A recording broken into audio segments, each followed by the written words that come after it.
one of these little young bitches, and she's riding the dick, and she's like, let me bang.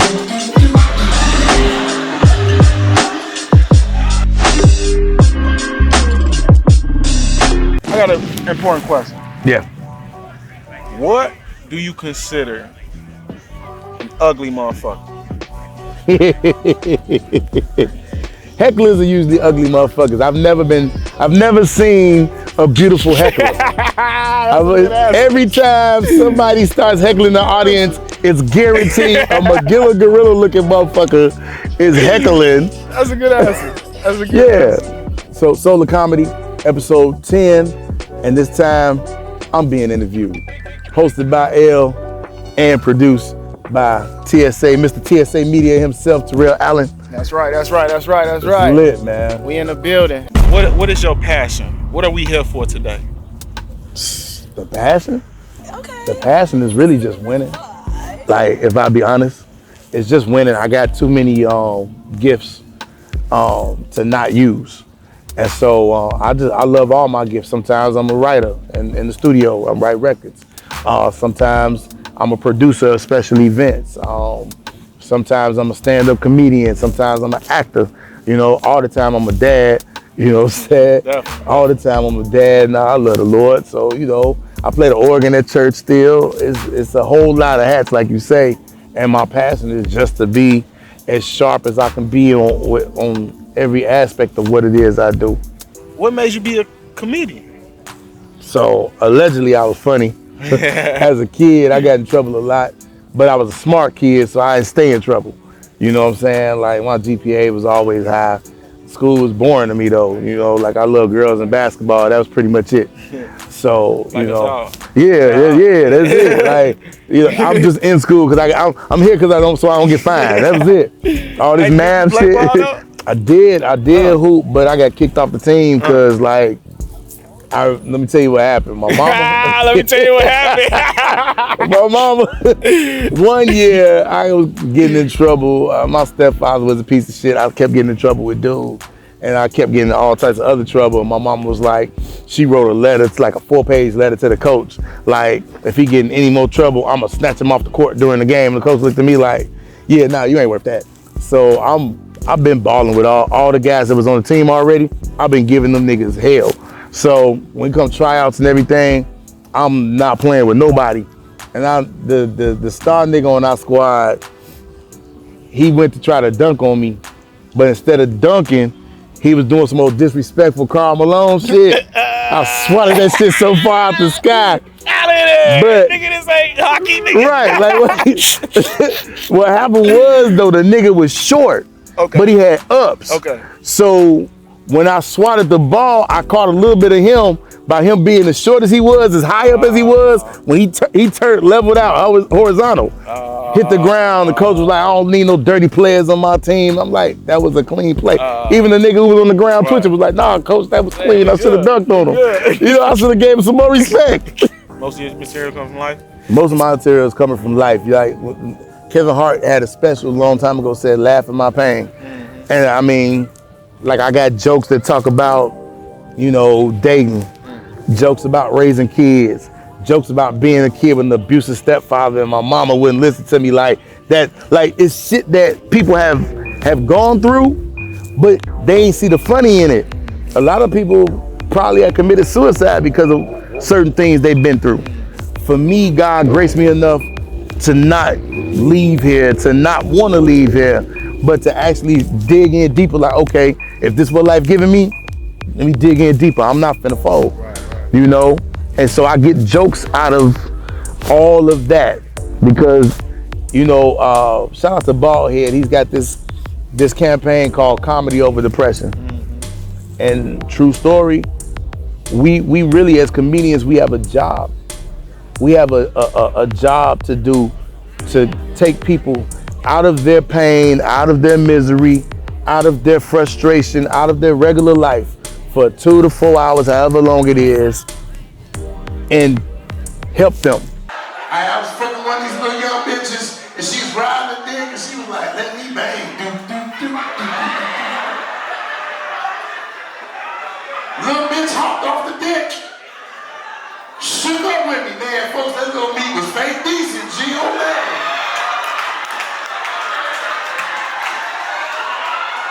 What you finna do, fam? What you on? The bitch asked me what I was on. This shit is terrible. At some point, we'll have to talk about my old man passing, because that's a big part of it. You know, I'll tell you this, and how do I say this? A lot of people don't get that support from their parents at no age, young, old. They don't never get the support. Like if you ain't made it, they don't never really see the vision. My father saw it maybe 6-7 years before he died. He saw me on stage in a play, and then he came out and saw my when I filmed my special. And one day we were sitting down. I came by the crib to visit, and we was watching something, and he just looked on TV and looked at me and said, he said, man, if these niggas can do it, I know you can do it, man. My son got talent for real. And that was about 6-7 years before he died. There's no way I can't make it the legacy, you know what I'm saying? And the fact that the old man went from all that entertainment shit is bullshit to you niggas need to get some jobs around here. Like, I was hearing that all my life up until that moment. And when he hit that pivot, like, man, shit, ain't nothing stopping me, man. How do you come from hoop dreams to stage dreams? I was always a stage kid, like from church as a little kid. Okay. I always did plays. Okay. So I wasn't doing no plays. First play, something about Jehoshaphat at the church. I remember the song I was singing. I was one of the 3 wise men or whatever. And I was like, don't be afraid. Don't be afraid, for the battle is not yours, but it's God's. I remember this. I remember it because we had on the whole like 3 wise men outfit with the turbans. I taught them niggas how to do the running man. We gonna do the running man while we singing this shit. This shit gonna be crazy. I went to, yeah, man. So that was the first play I remember. First time on stage. As a comedian? As a comedian. Damon Williams had me at TNT, the comedy hook out in Lansing. And I'll never forget it because I remember that night I met Marcus Combs. Rest in peace to Marcus Combs, he just passed. Corey Holcomb, Leon Rogers, this when me and Leon first met and formed our bond as brothers. I think, and I want to say D-Ray was there that night. This is like 97, 98. Okay. You know what I'm saying? This is a long time ago. And I walked in there. Funny part is, I was my pastor's right-hand man at the time, this period in my life. I was my pastor's right-hand man. Like, they was grooming me for ministry. So this was a whole conflict of interest, me being in the comedy club, telling jokes. I told all the church jokes I had, and I didn't bomb. So I was like, I'm gonna do this again. So then I kept doing it, and then it became such a conflict of interest for me because I was traveling and all types of stuff. You know, I was playing it for my pastor and everything. And I was like, you know what? If I'm gonna go into ministry, I can't be in the comedy club. So I left comedy alone. How do you remember all those lines in the play? So, you know, it's a lot of rehearsals. Okay. A whole lot of rehearsals. Maybe try 2 or 3 times a week you rehearsing. And because you're not just learning lines, you're learning blocking too. So your blocking is where you're supposed to be when you say what you say. Then it's like the real thing is when you don't have lines, but you're still in the scene on stage. You still have to be engaged in the scene. Right. That's what a lot of people don't. That's where they fall off at. Like, they just be like, okay, I don't have no lines. You gotta, you know what I'm saying? You still gotta be engaged. Yeah. So, you know, all the rehearsals, man, like we rehearse relentlessly. When you doing stage, rehearsing. Then you gotta rehearse with the band.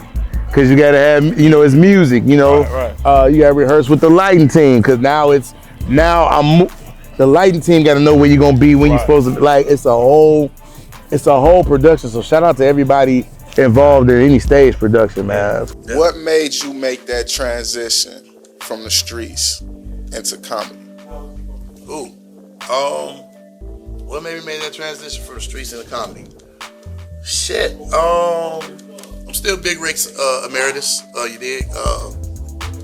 Retired, as they say. You know, when you say emeritus, that's not I'm retired. No, man. For as far as like running the streets and stuff, your kids change you. Comedy and stuff. These are other factors, but your kids and your family, you start to think about how you want your children to be raised. You want your children to live. Like, yeah, understand your kids do what you do. My oldest son at one point tried to slide in that direction, man, and that was the most hurtful thing in the world. Like, damn, you know what I'm saying? My baby he want to be gang, and it's like, but I was able to catch him, man. So yeah, you just God blessed me to be able to catch my son. But niggas really do be crying in these interviews.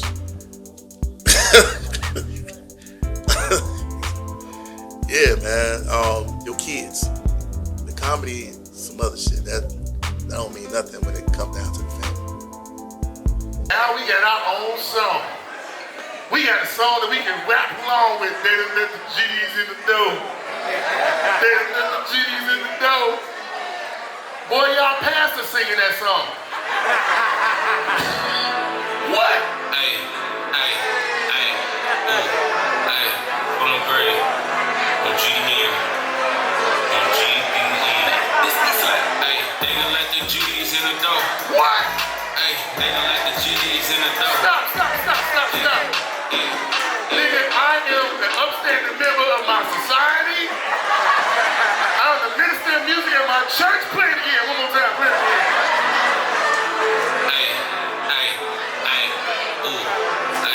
On the grade.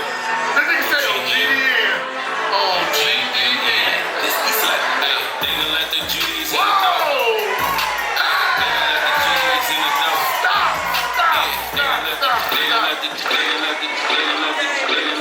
My kids is grown. I got grown kids, man. I ain't trying to go viral out here dancing. They let the GDs in the dough. Play it one more time, though. Play it one more time. So how did that conflict go between the comedy and the ministry? Was it more with yourself? It was with me. Okay. Because nobody said nothing to me. Okay. It was all with me. Like, I really feel like And what was anything the I have. conflict? What was the conflict? The conflict was I was damn near a preacher at that point in time. And I felt like it was a double life because I'm in the club, all this drinking going on, all these women trying to give me booty after the show. You know what I'm saying? Like, it was just like church, club, let me just do this. And, you know, because at the time I was young. I was, Right. what, 18? Because you were in the church at that specific time and I know I'm you still in the church, yeah. You know what I'm saying? Yeah. You're still in the church now. Yeah, I just grew. I was just gonna say, do you feel like your faith has dwindled at any time? Do you feel like your faith isn't as strong now as it was when you were 100% in the church? You know what I'm No, saying? my faith's stronger now than it was back then. And the end of my shows, man, like I literally, the last 5 minutes of my show, I'm preaching. Like I'm giving the word. I was blessed. Hey man, I'm doing an interview right now. Hold fast, fam. Shout out to Godfather GF. Shout out to Godfather. Hey. So bro had told me, he said, "Look, bro, do you realize that you are God and that your words have power? And so you should never, ever, ever say anything else negative about you again, only speak positive." And that's where my message goes from there. What do you think the pros and cons of being a comedian are? The pros are, I'm really helping people. Like, this is not just me going out to make money or to, you know, be famous. This is me going out and on any given night, I can, in 30, 40 minutes, change somebody's whole attitude and how they see things that's going on in their life, make somebody happy, you know, give them some hope, give them some light. That's the pros to me. The cons is you go through a lot of dark shit to be funny. You go through a lot of dark shit to pull that funny. You know, it's a life experience. I think the funniest comedians are comedians who have been through like hell and back. Because they're telling their story. But their story, our story is the same as a lot of other people. a lot of people have gone through parents divorcing or their divorce. A lot of people have gone through losing family members. Like I got jokes about, you know what I'm saying, when my father died. I did a comedy show the night before my daddy's funeral. How did that go? Nigga, it was amazing because I was still carrying on the legacy of my father, even though I was at my lowest point. What were you going like? What was going through your head? I was like, I don't think I can do it. And my little sister was like, you know, the old man will kill you if you don't go do your show. I really was, I thought about it like, you're right. Because he had supported me and my journey and my career changed, my path. There was a time my old man did not believe in niggas doing no entertainment. His direct words was, y'all niggas need some jobs around here. Yeah. That was the old man. When did that switch? Did it switch? It switched. Okay. About 6-7 years before he passed. Okay. He came to see one of my plays and was like, oh yeah, you got it. He used to watch, I remember one day we was watching like Love and Hip Hop LA or something. It might've been LA, I don't know what it was. He was like, if these niggas can make all this money doing what they doing, they ain't doing shit. I know my son, I know you can make it. You got talent. You know what I'm saying? That's how, right, that's how the old man was talking. I was like, that's all I've been trying to tell you all this time. Like, I got it, Pops. So, you know, it changed maybe 6-7 years before he passed, which is dope for me because a lot of people, parents, never support them. I think the first joke I told was, so people say the dumbest shit when you lose somebody. I would say stupid shit like, you know, God needed another flower for his garden. No, he didn't. Like, it's streets of gold up there. I read where he said streets of gold. Ain't no gardens. You can't garden up there. You know, he needed them more than you did. No, he didn't. God don't need this nigga. I needed this nigga. God got a lot of people around. He got a lot of people. He making people. Yeah, he's steady making them. Like, what do you mean he needed my daddy? Boy, no, he didn't need my, it's gonna be okay. When, nigga? Don't stop saying stupid shit. When it's gonna be okay? All right, oh, wait a minute, this is my favorite. Are you okay? No, I'm not okay. My daddy just died. What the fuck you mean am I okay? No, I'm not okay. I had a t-shirt made. My play sister had some t-shirts made saying, I am not okay. I wore that shit every day. Response to that though, like, no, I'm not okay. Yeah. What do you say to that? They don't have nothing to say, because it's fucking stupid. Like, bro, I just was telling people, like, just stop talking. Stop talking. Yeah, like, you know, the only thing that made sense to me, this one girl called and was like, if there's anything I can do for you. And I was like, anything? She said, anything, baby. I said, I could use a little bereavement head. A little bereavement booty would help you just fine. If you could just suck the sand out of a nigga. Might help just a little bit, just a little bit, just a little bit. They just gave R. Kelly all the motherfucking years the earth has left.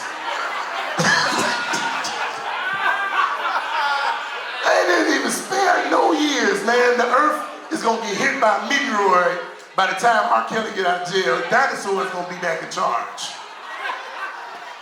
They gave that nigga 100 billion years. They were just like, pee on that bitch.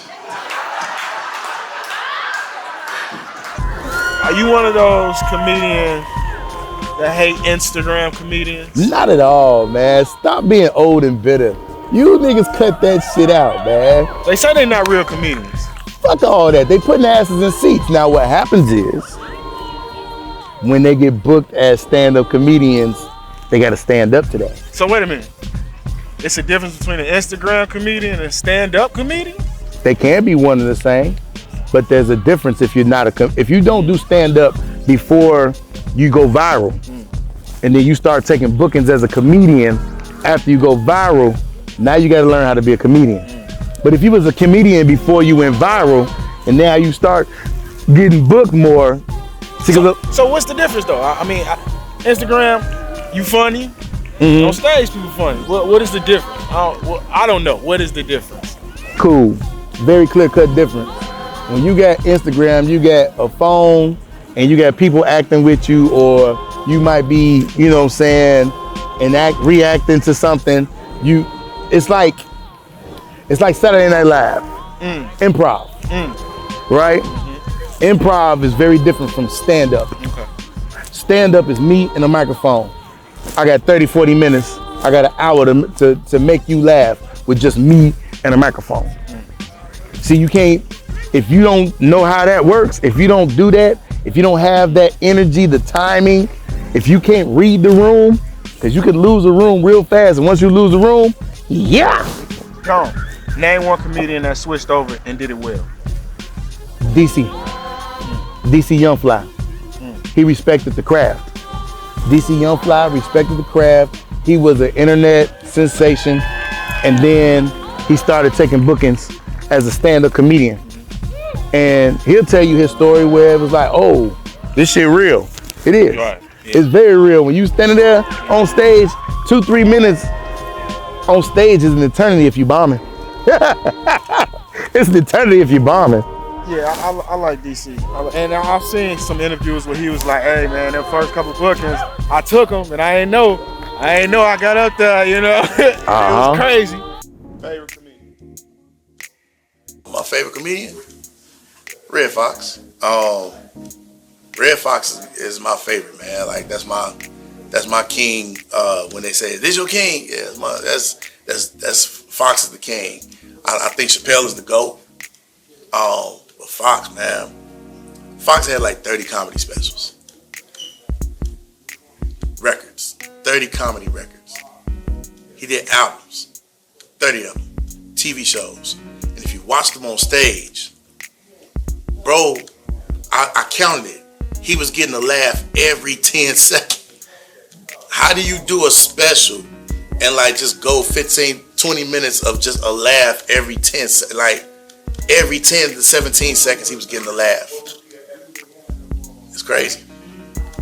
Your first comedy special, what you wearing? Oh, you talking about the one I filmed already or the one I'm gonna film on the major level? On the major level. Ah man, the first comedy special I'm filming on the major level, ain't no telling what I'm gonna be wearing. I'm definitely gonna be in some gym shoes. My gym shoes is gonna be off the chain, whatever they are. I don't know, they probably be some retro J's. And, you know, I'm a Chicago kid, so it start with the shoes. Might be some Off-Whites, might be a Louboutin Jordan collab being happen by then. I don't know. I need it. It's gonna start with the shoes, and then everything else is gonna go from there. By then, I've been had all my body sculpted right the way I want to. So I'm gonna be clean as hell, and the jewelry gonna be stupid. Like I'm not finna play. Lottery. How'd that come up? So, again, I've been acting a long time. Right. A long time. First of all, for y'all that don't know, this is the Illinois lottery guy. That's me. You see him all over the gas stations, all around the city, everywhere. Billboards, commercials, Everywhere. online. My character is called the Dream Ranger. This is the Dream Ranger. Yeah. AKA, ain't you the lottery dude? That's me. How did you get that? So that goes back to the day I spent on the roof with Godfather, and him telling me I was a god and telling me to manifest with my words. So that was a Saturday night. By Monday, I was in prayer and I was just saying that today my life won't change. Today my career changes. Today my finances change.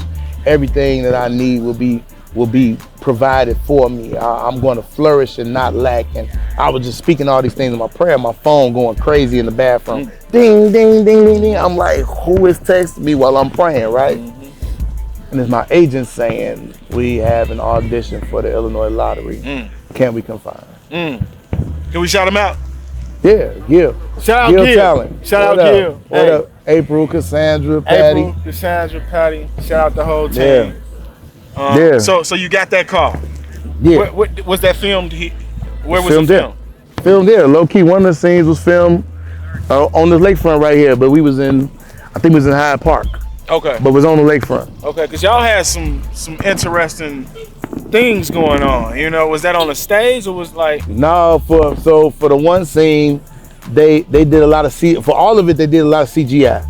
So the whole time they was filming with the regular camera, there was a guy with like his iPhone, and he was filming along with them.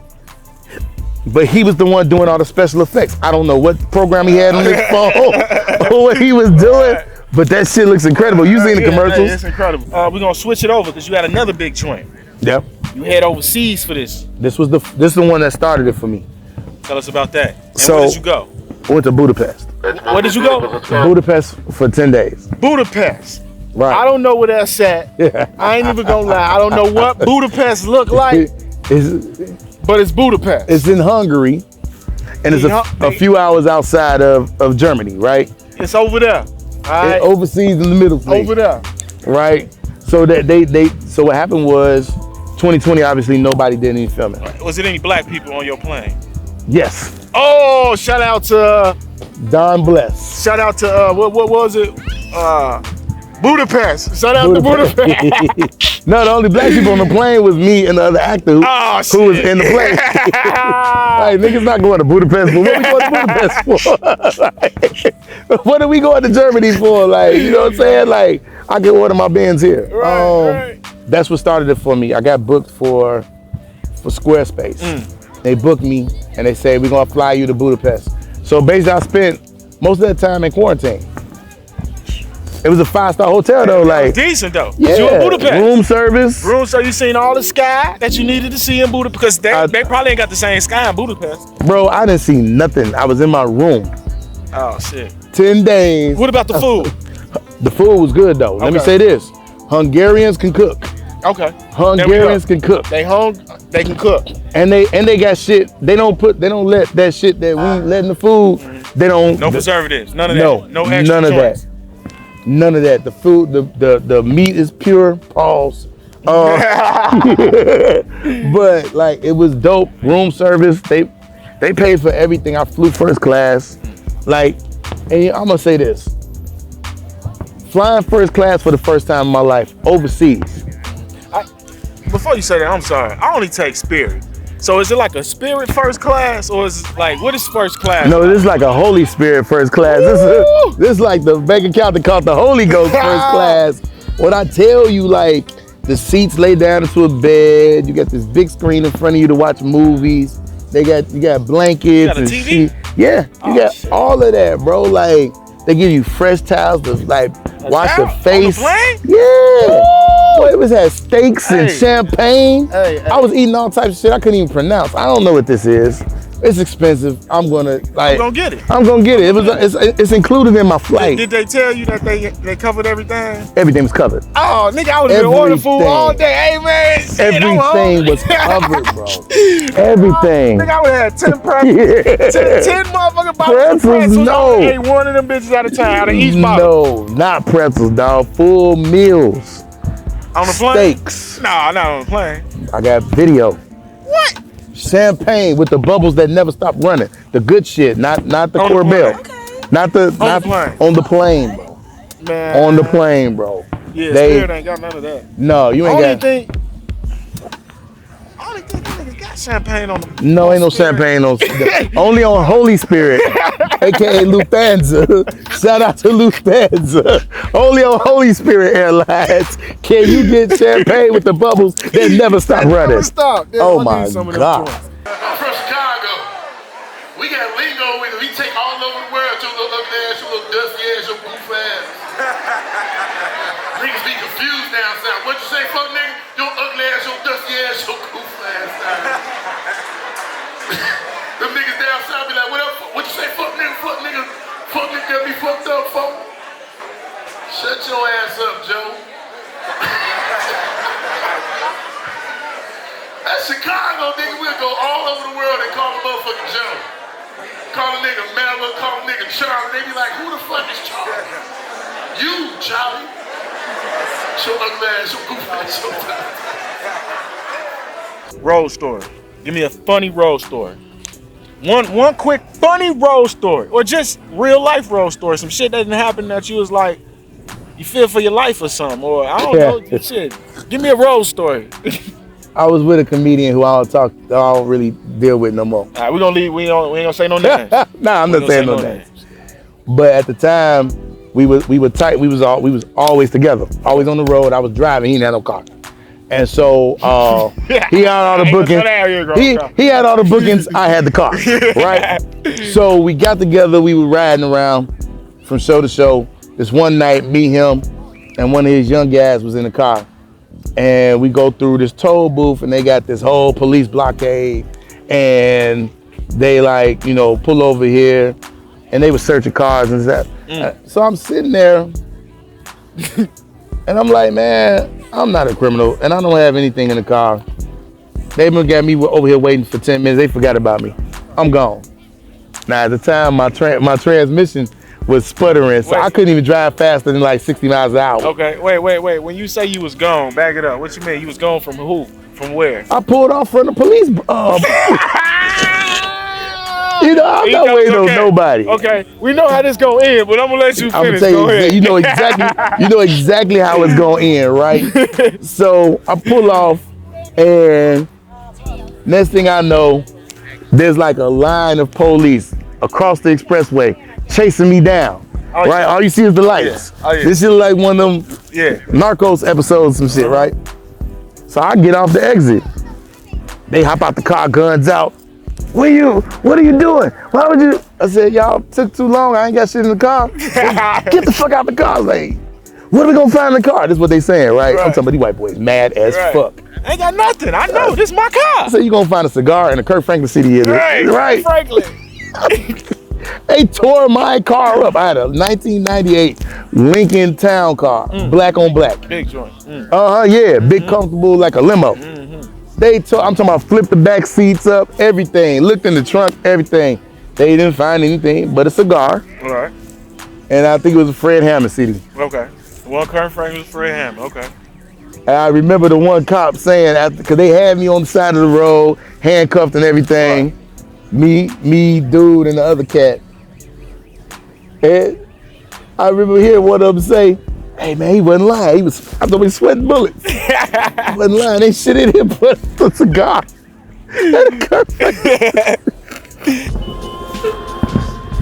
Can't even get it out. It's the bullshit on the way. I can feel it. Ain't no bullshit. All right. Okay. Whoopi or Lizzo? Whoopi. Okay. The Kobe sneakers or the AI sneakers? AI all day. Kobe, God bless him, but his sneaker game wasn't hitting no shit. Oh man, they go, yeah. Hey, everybody know Kobe sneakers was trash. Like up until he got back, so because he did Adidas, then he went to Nike. Right? Yeah. And then the Adidas was totally no bueno. The Nikes was like LA gonna be like, hold on, wait a minute. LA know them Kobe. They wasn't buying them Kobe's up until maybe the latter years. That's when them Kobe's, the Mamba joints. That's when I don't know. Maybe he let Tinker get in and start designing them. But prior to whoever it was, toward the end of it, it was never hitting. AI came out the gate swinging like yeah. Like them boys was hot. Like you could wear them on the court, you could wear them in the mall, all of that. Like Kobe's was just strictly for hooping. Strictly for hooping. Beach vacation or ski mountain? Beach. I don't want anything cold, snow, none of that shit. Wild Hunters or Over East? Wild Hunters, because Over East is, I used to gamble with my life every other night, messing with this little witch Over East, man. And you know what I'm saying? And I mean, like literally, she told me she was a witch. So I don't want y'all to think I was calling her out her name. She told me that she was a witch. Wait, how did that go though? Wait, because we got to spend a little time on that. Wait with it. I love Jesus, ho. Let me just say this. Let me start there. I love Jesus, ho. We not going. She was like, I don't mess with your Jesus, so. That's how she came to me. No, she did. That's how she came to me, and I was like, you say your tube side? She was like, yep. I was like, okay, so we're not gonna be raising no kids together. She was like, nah. I was like, okay, I'll partake. I was about to say, did you still hit it though? Yeah, I'm trying to tell you. I had to listen, dog. I had to pray hard to shake myself free of shorty. She put that, did she feed you some spaghetti? Oh, she fed me everything, dog. Oh, you know they say they put that I know, and I ate it all. Nigga, I went. That's why this was a long time ago? That's why we talking about it today. Hey, I wouldn't be surprised she hit this nigga Facebook up tomorrow like, hey, I seen you, hey, lottery guy. She can hit me up, DM me all she wants to. Matter of fact, I'm finna block her just because you said I don't know if I blocked her yet. Have you ever had any other plans other than entertainment? They tried to push me in the ministry, but even that's entertainment. You know what I'm saying? I don't mean to sound blasphemous or nothing, but like, if you look at any preacher, he starts off teaching, at least in the black church for the most part, he's gonna go through the text, right? He's going to flesh out the text, and then somewhere toward his closing, there's going to be the entertainment. There's going to be the show. In the Word of God, he says, if you can speak to the mountain and tell that mountain to be removed, mountain be removed. Yeah. I'm speaking to the mountain of cancer. Listen. I'm speaking to the mountain of poverty. Yeah, I'm talking about that's the show. Yeah. That's what people come to church for. My pastor can preach. If you tell people your pastor can preach, if he can tune. But when you get to somebody's church and they pass a little tune, you be like, man, boy, we might as well go to a white Catholic church. All right, that was cool. Ain't coming back here no more. Yeah. But if you got a pastor that get up and I'm speaking to your poverty, your situation right now. God said you can speak it. Come on, man. That's the show. So I don't know. I don't know if entertainment, if there was never any other plan. Like I don't. You will find it one way or the other to entertain. Yeah. Is there anything off limits in comedy? Everything's off limits now. You can't talk about shit now without being canceled, so we just all go get canceled. Are you on live? What is your fear? I don't have any fears right now. The hell I've been through, losing my father, that was after that. You know what I'm saying? Like the only thing worse than that is, God forbid, the kids. You know what I'm saying? Like losing the old man. After that, it was just like, man, we ain't scared of shit. We just going for it. Right. I don't have any fears. Like, true story, and you remember this, I got carjacked last year. Mm-hmm. Shorty had a 30 popper to my face. Yeah. Mm-hmm. And God told me to just breathe, so that's what I did. I handed him the keys like it's yours, and I walked off. Mm-hmm. The next day, which is crazy, they have security during the daytime, but not at night at this gas station. Right. The next day when I go back, because I'm trying to get the police report, first time I've ever done this in my life, a police report or called the police. I'm trying to, get everything together. I need the tape from last night so we can show that to the police and my insurance company and this, that, and the third. And they was like, hey bro, can we talk to you for a second? They pulled me to the side and they want to talk to me in front of the owner. Hey man, who are you? What you mean? Nigga, who are you? Like, we've never seen nobody that calm with a gun in their face. Like, who are you? I'm a God, nigga. You know what I'm saying? Like, God told me this. He told me this. I moved as he told me to move. And it wasn't no need for me to be afraid. Like, I knew it wasn't going to happen. Right. You know what I'm saying? I saw it coming. And I said, no, that's not how that's happening. And God was like, yeah, just breathe.